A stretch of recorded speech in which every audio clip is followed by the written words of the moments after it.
It's the way y'all tweeted protect black women and Black Lives Matter just a couple weeks ago, but now that Megan Thee Stallion has come out and told her truth and spoke against a black man, y'all want to be pro-black. Just say y'all hate black women and go.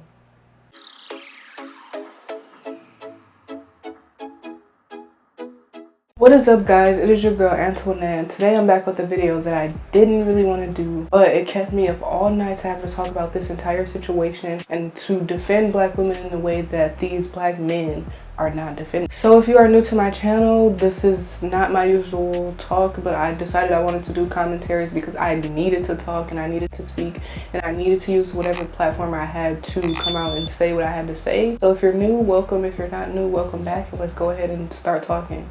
So if you've been following the rap and hip hop world in the past few weeks, you would know about Megan Thee Stallion and the whole situation of her being shot and people accusing Tory Lanez of doing it. And recently, basically yesterday, Megan came out and said that Tory Lanez did shoot her and that he was the culprit of shooting her in both feet. And it's very triggering. It's a triggering situation because she had to go and put the pictures of her feet basically with bullet wounds in them on Instagram for people to see because they didn't believe her. And that situation, the entire situation, is just pissing me off because Megan should not have to do that. She should not have to come on any internet platform and defend her trauma and defend something that she spoke about in her truth, and she didn't even want to. So over the past few weeks since Meg was shot, we know very little about the situation. First of all, everything has been speculation thus far until Megan has decided to come on Instagram Live and say a couple things. And it's been a wild thing to watch. So many black people, black men and black women alike, drag her speaking her truth and drag her for saying these things that needed to be said and saying these things that she wants to say about what happened to her. Nobody else was in that room. Nobody else was in the car with them but the 4 people that were in the car that she explained, and nobody else can say what happened or didn't happen but the people in the car. So if you're not really up on this situation, I'll explain it in like 10 seconds or what. So a few weeks ago, Megan Thee Stallion and Tory Lanez were seen on video hanging out at Kylie Jenner's house. I guess they were shooting, maybe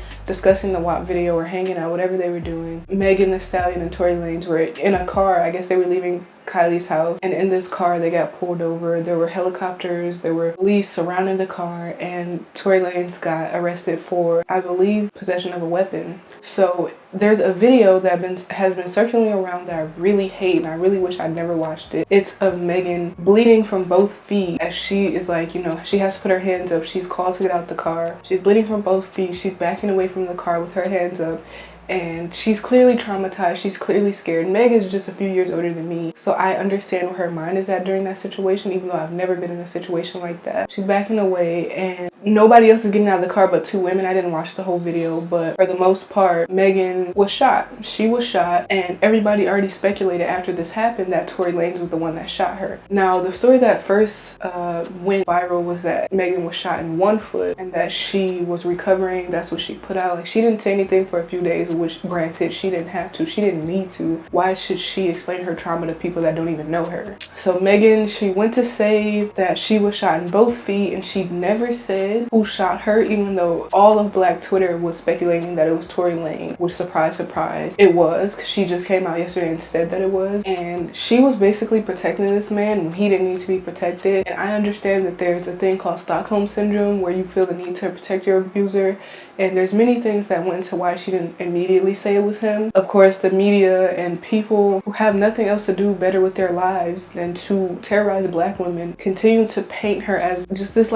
person that is not what Megan has come across as, this person that Megan has continuously said she's not. And I feel really sorry for her in these situations, and I really feel like she needs people on her team to root for her, to have her back, and they didn't have her back. Like, nobody's really had her back. There were rappers like 50 Cent, who is the scum of the earth. I don't care how much money you have. When you continuously act like that to people you don't know, to your so-called friends, to your son, you are trash. That's all there is to it. So 50 Cent, he was making jokes. So many people were making jokes. People that aren't celebrities, people that feel like a black woman's pain is cause for laughter. Non-black people too, but especially I'm looking at the black men and the black women who continuously laughed at Megan getting shot. Like, are you okay in the head to think that somebody getting shot is something that you should laugh at? Like, in any situation, gun violence is not okay. No matter what what she raps about, Megan has never come across as somebody that is just like okay with guns, that is just okay with anything that was going on. And even if she was, nobody deserves to get shot like that. Honestly, nobody deserves to get shot like that. And we're going to be talking about gun violence for a long time because it happens in schools, it happens in shops, it happens in places that we don't expect. You know, you guys feel sorry. I don't even want to compare this, but you guys feel sorry for the school shootings when white kids go in white schools and shoot up people, and you talk about them and you cry for weeks at them, but once Megan Thee Stallion comes and says she been shot, it's like, it's crickets. Like, I don't even want to compare that situation because in both instances, gun violence is not the answer, and gun violence is terrorizing this nation. Like, America doesn't have any rules on gun violence, and it doesn't have any like strict laws on guns like other countries have. So that is a whole nother topic that I feel like I don't need to explain to y'all. If you pay attention to the news, then you know about gun violence and you know about what's been happening. In particular, black women who come out and say things that their abuser has done this, who has done that, especially when it comes to celebrities. I don't know why people feel like celebrities are not actual humans, just with more fame and money. But they treat black women that come out and talk about their abusers as if they don't exist, as if they're lying, as if they were there at the time of whatever crime was going on, the situation. They pretend that they were in that room, and they pretend like they're giving these outlandish scenarios and these outlandish things that Megan has continuously come out and said has never happened. She was never doing anything. No matter what you do, you don't deserve to be shot in both feet. He was shooting her so that she couldn't leave, and I hope that he goes to jail. Lock him up, throw away the key, because at that point, there's nothing else he could say. He cannot defend himself at this point. Whatever you did, there's no reason for you to shoot somebody in both feet. You were shooting to paralyze her. You were shooting so that she would not leave. Whatever you were arguing about, it does not matter. When you decided to pull out a gun to handle whatever problems you were going through with her, you're automatic. Go to jail. He's not seeing, Tory Lanez is not seeing heaven. If you believe in heaven, he's not seeing it. And that's just what needs to happen. So even Megan has had to come out and say, like, his team has been going on a smear campaign and trying to smear her name and trying to do all these things to make her seem like the abuser, and it's not happening. It's just not happening. Nobody's gonna believe that. Megan has no reason to lie. Megan is one of the top artists on the Billboard charts right now. She's been getting #1 after #1. She's been working really hard in the industry, and the thing that hurts to me, the thing that makes me feel like I just want to give her a big hug, is because one, everybody thought this was a joke situation. She's come on live crying and having to defend herself to people that she doesn't even know. What in your brain continuously tells you to deny an abuser who you have no ties to, who doesn't even know you, who would probably shoot you if he had the chance? Like, please, these people's lives are not a game. And I think this talks to the bigger picture. It shows a bigger picture of why black women don't get believed when they report instances of this. And two, Megan doesn't have her parents with her. She lost her mom, I think, a year ago when her fame was first starting. She's in school, I believe. She's still in school. For the most part, Megan, her image has been really clean. She's really on the outside, what she shows to us, she's been nice. But even if she wasn't nice, like I said, no woman, no black woman especially, deserves to get shot. Like, to paint her as a snitch, if I get shot, if I get hit, if I get done anything, I'm snitching. I don't care. The street rules do not apply.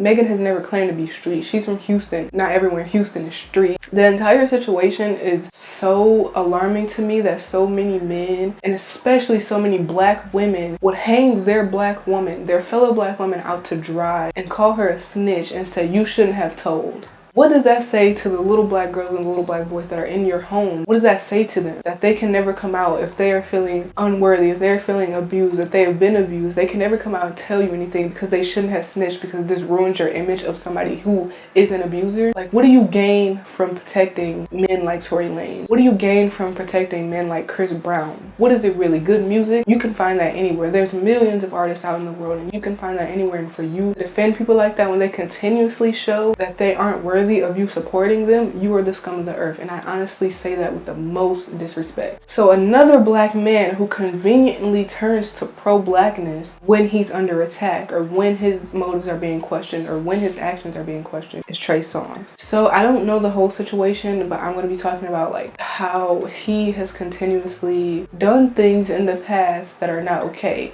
and this one is for Keke Palmer. A few years ago, Keke was on, I think, The Breakfast Club, and she was talking about her experiences with Trey Songz and how at one point Trey Songz wouldn't allow Keke to leave their hotel room, and she had to hide in the closet because he took her phone. And I don't know the whole situation, so I'm probably going to link it down below to a few stories like that. But once again, it was not surprising that people were laughing at Keke and people were treating her as if her experience with this man was not valid just because he is an artist, just because he's a singer, just because he's a decent looking black man. That is so disappointing to me, that you support these black women when it's convenient, as long as they shut up and follow the rules that you adhere to, and you listen to these abusers for what? There's no man on this earth that I will be pressed to listen to. There's no man on this earth that I will be pressed to continue to defend him when he's repeatedly shown me that he's not somebody to defend. He's repeatedly had this behavior. Several women can't be lying on this one man. There's no way that these different instances are just a coincidence, that they're working together, things like that. Sometimes people are abusers. Sometimes men are just not anything. They're not worth your time, and for you to defend him, he's not going to put you on his payroll. He's not going to send you a thank you card. He's not going to do any of that. Keke Palmer is one of the sweetest people I've ever seen work in Hollywood,